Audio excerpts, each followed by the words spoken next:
affected by a particular warning. These tests are conducted each Wednesday between 11 a.m. and noon, and again between 6 and 8 p.m. unless severe weather threatens. So this concludes the weekly test. We now return to regular programming.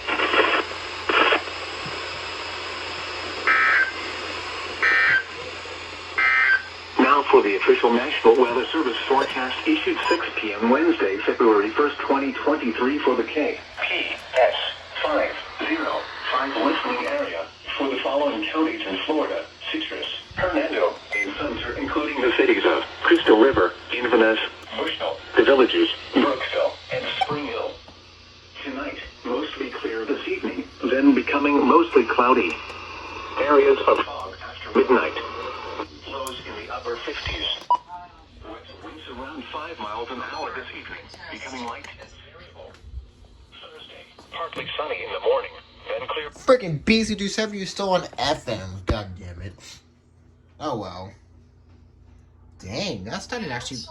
What song was 167 playing? Yeah, I can't really check that because copyright, but. Let's check it after. That sounded interesting. I was actually able to hear the FR600. And you. I hate this thing. Temperature falling into the upper 60s. Why don't you activate? You really have perfect signal. I don't understand you, bro.